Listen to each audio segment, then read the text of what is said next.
What's up, fight fans? This is Kurt DeVille with Counterpunch Boxing News, and I have some new news concerning Andy Ruiz Jr. Andy Ruiz is, of course, the new unified heavyweight champion of the world, and I was checking out his new Instagram post, and it was quite humorous. You know, he was coming in, with the hashtag, with the title, "Time to Eat," And if you look at this picture, actually, it's going to be the picture of the thumbnail. He's looking like Fat Joe back in the 90s. Really, he's looking like Fat Joe now because, Fat Joe is really, kind of slimmed down a bit. Of course, we know Fat Joe's Puerto Rican and stuff like that. And, Puerto Rican rapper from New York.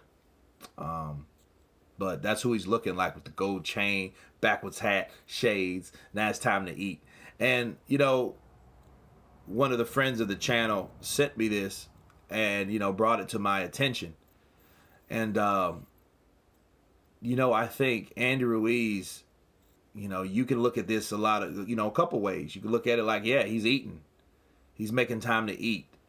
The question is, can he handle this popularity? Can he handle this lifestyle? Living from the way he was living in, a controlled, more disciplined way. Well, obviously not that disciplined, but I think, honestly, his body shape doesn't reflect his stamina and things like that, I don't think. And the reason why I don't think is because he already does a hell of a job in the ring.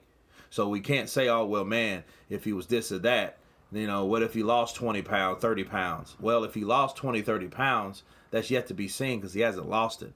And really, he's making it, what I'm seeing from this time to eat, he's making a statement for people that are not looking like fitness models like Anthony Joshua.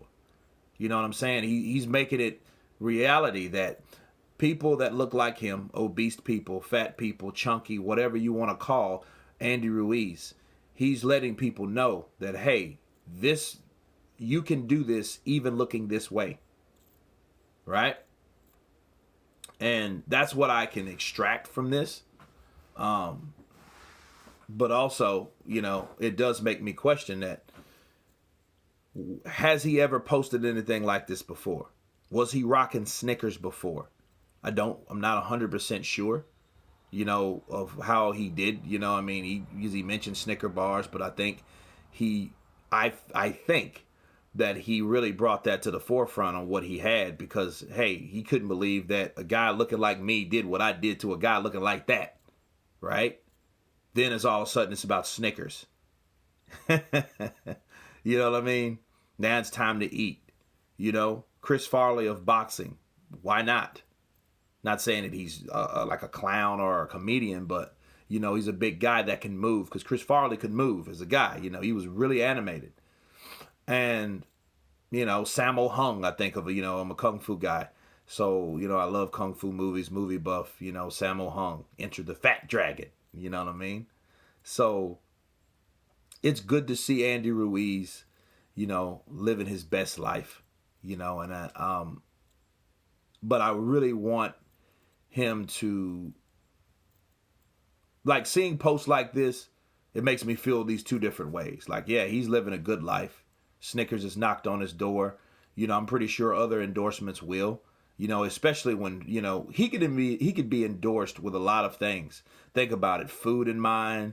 You know what I'm saying? Like Mamwich, some type of steak, Outback, Longhorn. It depends on what he likes. You know what I'm saying? He could be that poster child for that guy that doesn't work out at the gym that looks, ripped and shredded. He can be that guy. And in fact, now that I think about it, I think it's better that Andy Ruiz stays fat. He says he wants to be a Mexican Anthony Joshua. And then, because he was still kind of like in, La La Land, pinching himself thinking, damn, did this shit happen? Did this shit happen? You know what I mean? But it did happen. And I think now he's really getting settled in to being the unified heavyweight champion. And I think his niche should be that he's a fat guy. You didn't get 32-1 coming into that fight by just eating. He did that by training. He did that by technique. He did that because he was a great fighter. He was a good fighter, very good fighter, right? So my thing is, if it ain't broke, don't fix it. I think everyone's tripping is because of how he looked. If you change the look, people, you change the image. And if you change the image, you change the person, really. And I don't think that's a smart thing to do. I don't want Andy Ruiz looking like Turtle from Entourage. You know what I mean? You don't even know Turtle no more. He just looks like a regular dude. But, back then he was like this, Like, think of John Candy small. No, he doesn't look like John Candy. He doesn't look like Chris Farley. He looks sick now. He doesn't look like himself. Andrew Ruiz is himself.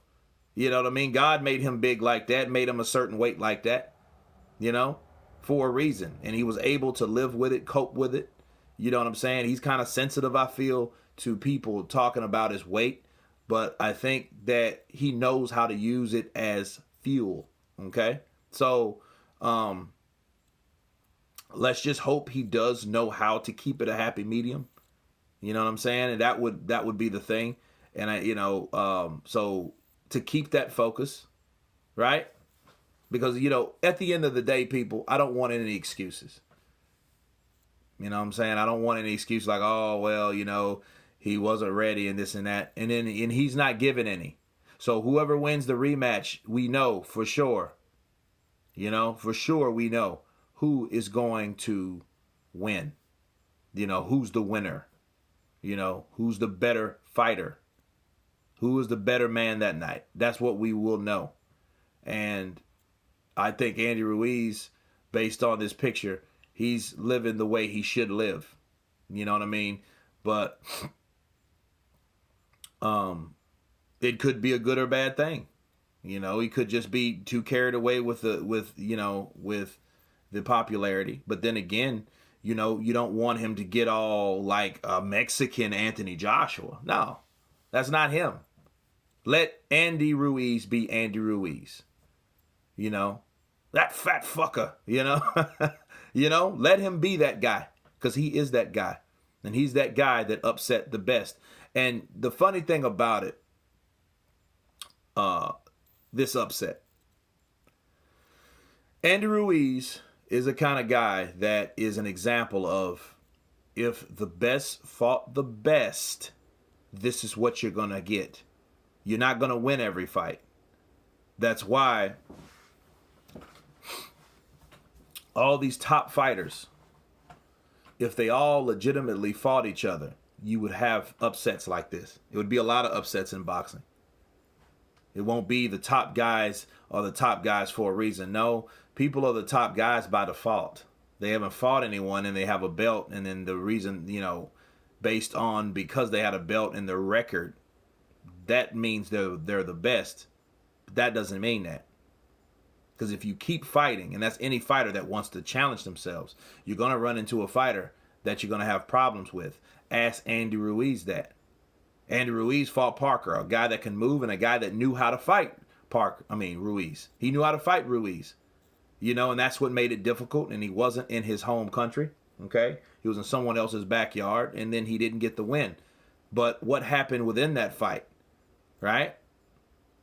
Joseph Parker knew, no, I'm not going to stand still for too long because I know that's what he's capitalizing on. He's beautiful at combinations. You got to make him tentative of where he wants to punch, because that's why you got to keep moving. So, styles make fights, people, but when you challenge yourself, that's what makes you a true fighter. But anyway, I'm going to conclude with that. You guys tell me what you think about Andy Ruiz living his best life, time to eat. Should he lay off the pasta, the Mexican food and the Snickers, or should he get like a Mexican Anthony Joshua? You guys tell me. Of course, please subscribe, and you guys been Counterpunch. Peace.